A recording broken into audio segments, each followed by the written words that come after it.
everybody, and welcome to the show, The Court of Public Opinion. Pete was just reminding me how easy it is to get the podcast. Now, we've been doing the Facebook page for, I don't know what, Pete, 2 years or something? It's heading that way. It's getting that way.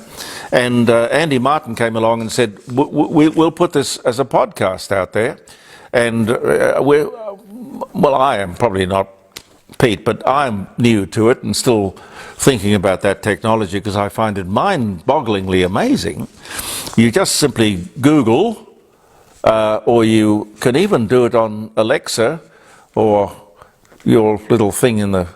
People don't have radios anymore, apparently. They just say, hey, Google, play whatever. So you can say, hey, Google, Jeremy Cordeux's podcast, and it'll come up. It's just a brave new world.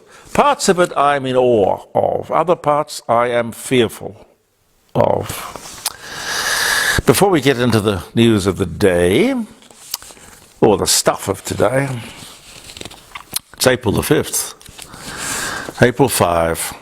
Douglas MacArthur, American general in World War II, the Pacific Theatre, Philippines, Korea. Not without his controversy, too. In the latter years, over Korea in particular, he had terrible arguments. He wasn't exactly the politician's general. I think most of those generals were pretty egomaniacal, egocentric. And they all, I noticed, and one of the funny things about those generals was they designed their own uniforms. You can imagine that? Almost like Hollywood. In a sense, it was Hollywood. Anyway, he died at 84 in 1964. Oh, golly. Okay. Oh, here's one to remember. How many of you have a lava lamp? Pete, have you ever seen one? Yes, but I've never owned one. No, I've never owned one either.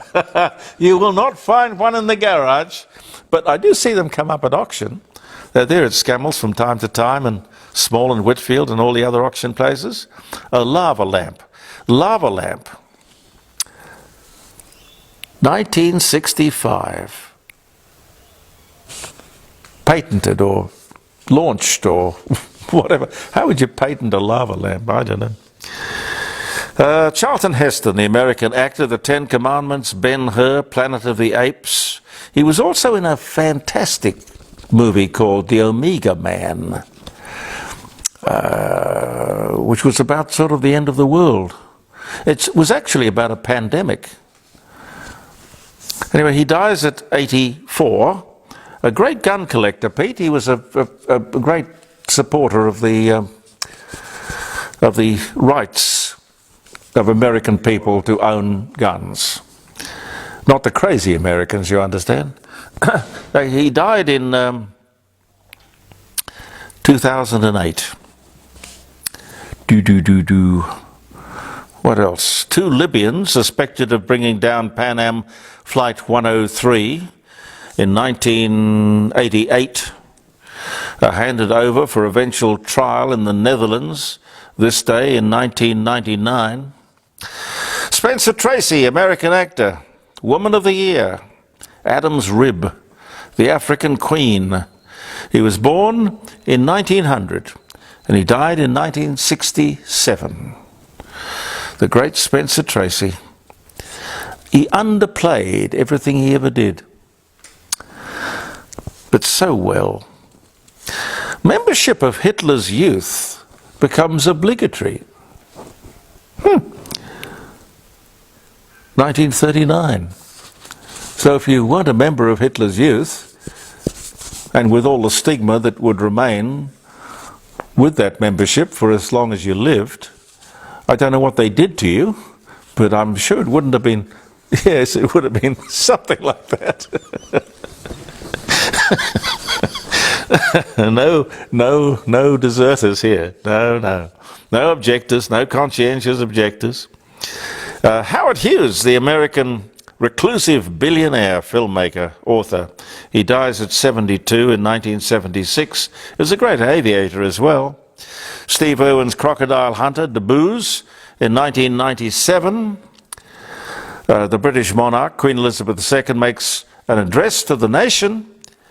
We will meet again. We will meet again, is what she said. For only the 5th time in her 65-year reign, 2002. Was it that it was her first address, or was it that she said, we'll meet again? It's not clear. Gregory Peck, the American actor, To Kill a Mockingbird, Roman Holiday, The Guns of Navarone, MacArthur, he played MacArthur, speaking of General MacArthur. He was born in 1916 and he died in 2003. Firestone Tire and Rubber Company starts producing inflatable tires. Who would have thought? Golly! That was in 1923. Bette Davis, I loved Bette Davis. Betty Davis eyes. Weren't those eyes wonderful? They just were wonderful. I was in love with Betty Davis for years, probably still am. American actress of Human Bondage, Jezebel, All About Eve. She was born in 1908 and died in 1989. I've seen a few episodes of Letterman where he had the temerity to cross swords with Betty Davis. And she could kill you with a look. Just kill you with a look. It's amazing. If you want to Google some fun stuff, if you Google, it's on YouTube, I think. David Letterman interviewing Betty Davis. I think he was totally out of his depth, bewildered, bewitched and bewildered, actually. Betty Davis. Anthony Eden succeeds Winston Churchill as Prime Minister in 1955, Prime Minister of the UK. A nice guy. I can't call him a friend, but I spoke to him many times. Gene Pitney, American vocalist and songwriter. Town Without Pity, Hello Mary Lou, He's a Rebel. He dies of a heart attack at just 66 years old back in 2006. Whenever he came to town, whenever he came to Adelaide, he would ring me up at the radio station and we'd get together. Yes. Record for a throw and return boomerang toss is set at 121 metres. 1986. And Lily James, American actress, Cinderella. Oh, she was in The Darkest Hour. She played Churchill's secretary in The Darkest Hour. So I remember that. She was born in 1989. 1989. I've got ties older than that. Not that I wear many ties. People don't wear ties anymore. It's not the sort of formal place in the world anymore, really. The Mayflower sets sail for Plymouth, Massachusetts, on a return trip to England. This is 1621. Colin Powell, American general, first black U.S. Secretary of State, 1937, dies 2021. They always said he would make a great president. I agree with that. He would have made a great president. Colin Powell. Earth's first contact with the extraterrestrial Vulcan species in Star Trek takes place on this day in 2063. Make of that what you will. Oh yeah, the other thing, we were talking about yesterday, the business of homes, a house being a human right. And I found this, this is, I mean, I must admit it's scary. I can't say, though, that when I bought my first house, and I've done no heroics in my life, yet I started out as a ward of Legacy, one of two sons to a widowed mother. She was on a war widow's pension, but a great uncle, a very kind uncle, my mother's brother, who put us through private school. But the struggle, I don't think, was any greater then than it is now, or any greater now than it was then. It's always a struggle. But the business of buying a house is just so fundamental. You'll always make more money, I think, out of owning your own home and using that perhaps as collateral to do other things as you move through life. Superannuation included. Not that superannuation is bad, but gee, you've got to keep it in perspective. Homes, bricks and mortar, are a fantastic investment, and the sooner, and I tell my own kids this, the sooner you get your foot on that rung of the ladder, the better. But I saw this, which is interesting. The hardest suburbs to buy a house in Australia, hardest suburbs, with one having 536 potential buyers per listing. Wow. Do you know where that place is? That suburb? Adelaide. Adelaide. Mind you, it's not the sort of accolade that Sydney or Melbourne would probably want. Upper Sturt in Adelaide. I'll read you this quickly. The most in-demand suburbs for buyers in Australia have been unveiled as the market continues to lag across the board.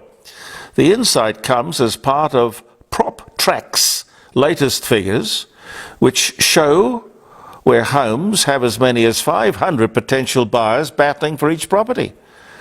Numbers from the real estate appraiser reveal some of the suburbs have seen demand surge as sellers across the country hesitate about putting their houses on the market. You know, supply and demand, yeah.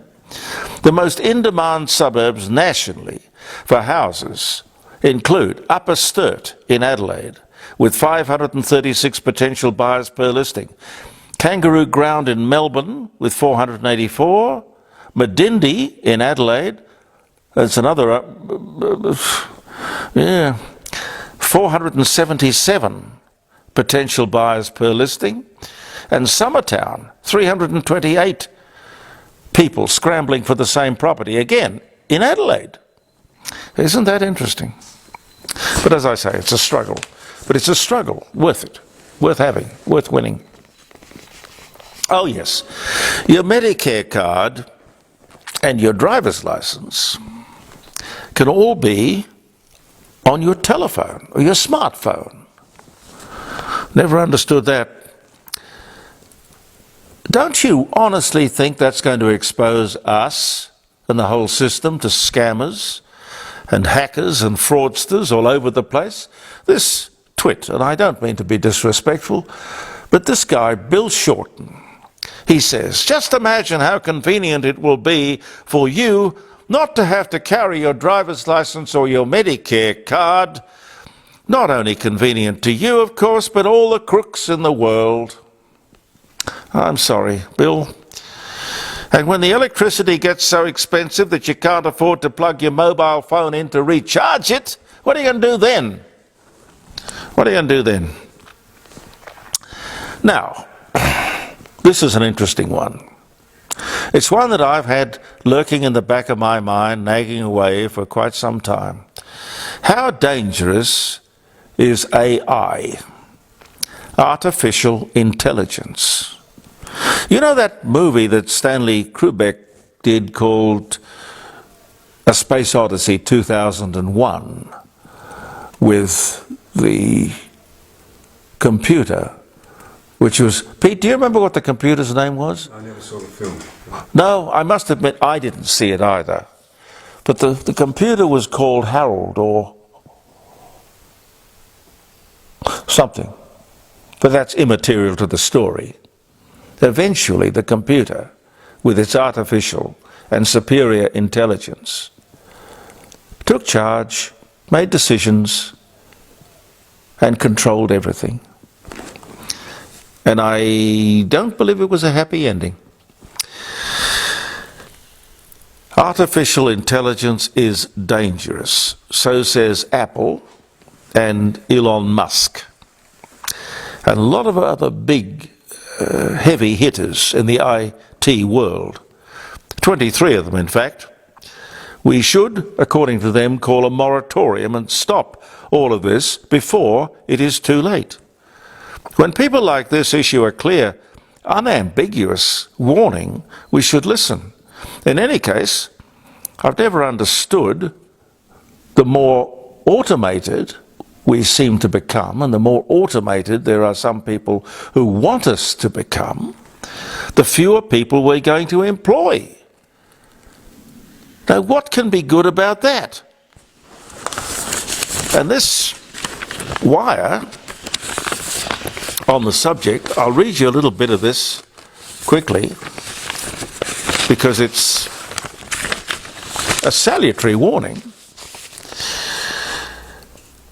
Silicon Valley's AI civil war.